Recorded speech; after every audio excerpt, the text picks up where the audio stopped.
একটি ভুল আমরা সবাই কম বেশি করে ফেলি, মনের অজান্তে হতে পারে। এই ভুলটাকে ধরিয়ে দেওয়ার জন্যই আজকে এই আলোচনা।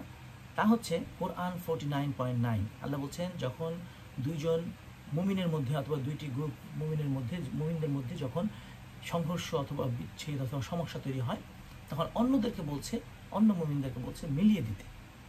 সো মিলিয়ে দেওয়াটা আলোচনা এখানে।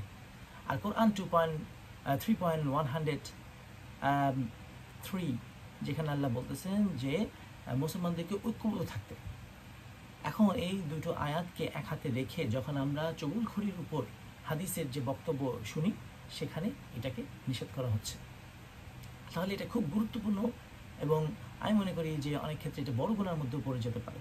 এটা তো নিষিদ্ধ, চুগলখড়ি তো নিষিদ্ধ, প্লাস এটা বড় গুনার দিকেও চলে যেতে পারে।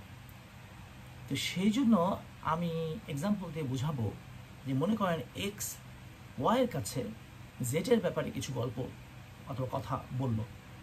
এখন ওয়াই কি করলো? এক্সের এই কথাগুলো নিয়ে জেডকে বলে দিল।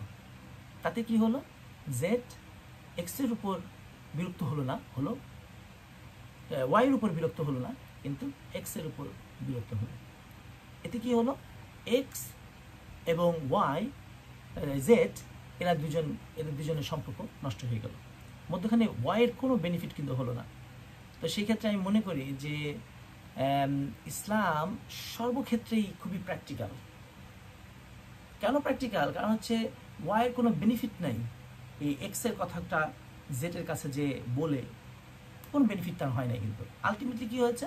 ডেট্রিমেন্ট হচ্ছে, লস হচ্ছে, এবং তার গুনাহ হচ্ছে। আমি যেটা বলেছি যে বড় গুনাহ হলেও হচ্ছে।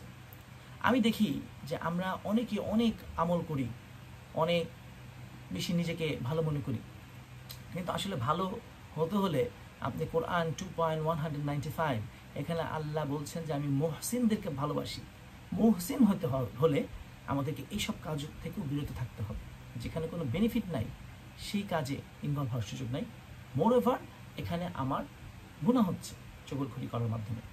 তা আল্লাহ আমাকে এবং আমাদের সবাইকে এই খারাপ কাজটি থেকে বিরত থাকার চিন্তা মানসিকতা দান করুন, এবং আমাদের সবাইকে একে অপরকে সহযোগিতা করার মতন মন মানসিকতা দিন, যাতে আমরা সকল সম্পর্ক ধরে রাখতে পারি এবং সবাই একসাথে ভালো থাকতে পারি।